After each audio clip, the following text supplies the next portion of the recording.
Stay with politics for now. On the SACP, the South African Communist Party, meeting today over the rising cost of living and the high levels of crime, especially in Khayelitsha, saying that this rising inflation and interest rates are taking its toll on the people of the township. They also want to see more being done to protect the residents. Nobesuthu Hejana, eNCA reporter, is out there for us. Hello to you, Nobesuthu. So a number of issues the SACP is trying to address. Let's start from the top and work our way down.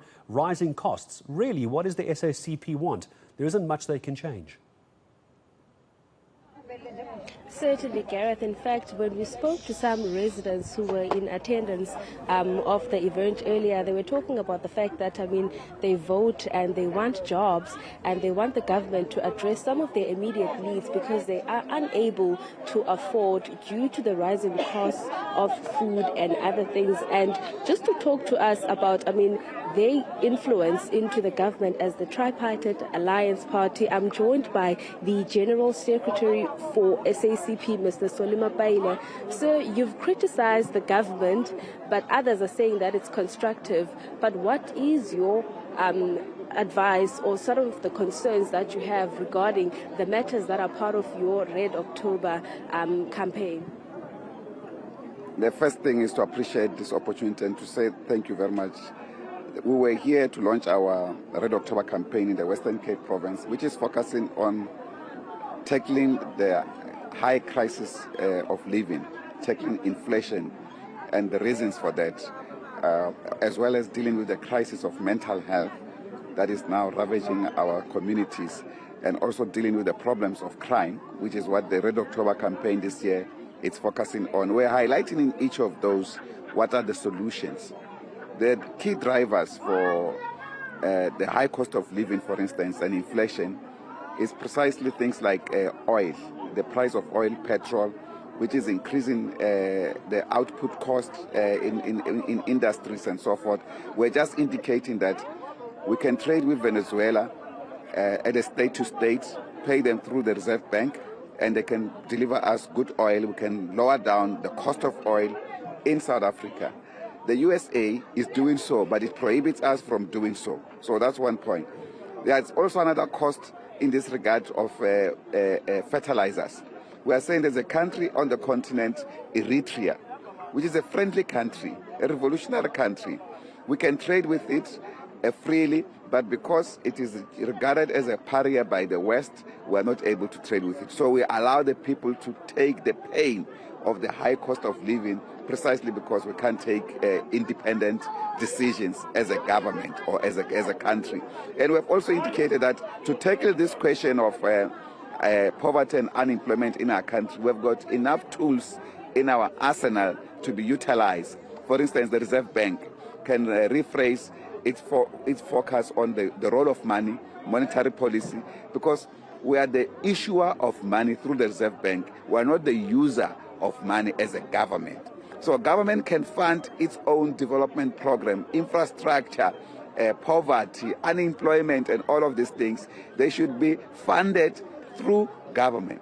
But we've also worked with other institutions, for instance, with what we call heterodox economists, to bring alternative ideas in the economy, to prove to the government that there's no fiscal crisis, or if you like, there's no money crisis in this country. It's a management crisis, the ability to utilize this money for development.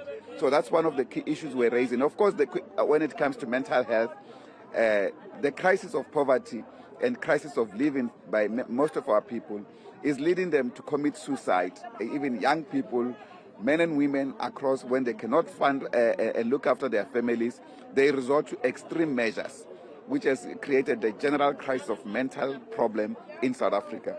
And we're saying, sorry, sir, I just want to find out, as the SACP, what is your intervention? Because you've mentioned some of the issues and where the government is failing, but what is your intervention as the SACP? Because you do sit with them. Yeah, it's the same thing. The intervention, these are oil from Venezuela, fertilizer from Eritrea. These are interventions. We can also buy oil directly from Russia, by the way, state to state.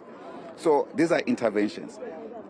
Regarding mental health crisis, we have said government must not embark on austerity measures, that is cutting government spending in the midst of crisis. We have got enough reserves, both in the account of the Reserve Bank on gold and minerals exchange, that we can utilize, because the country is currently in a storm, in a crisis. We need to use all arsenals that we have to respond to this particular crisis.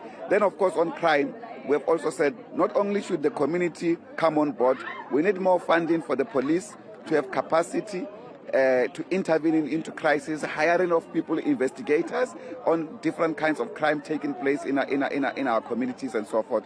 So instead of imposing budget cuts, including the worst of budget cuts that we heard the Minister of Health announcing, which the Minister of Finance should have actually had the guts to announce this question, that they are going to cut 1 billion rand from the Health Department of taking care of people with HIV or living with HIV, as well as people living with TB. These are working class people.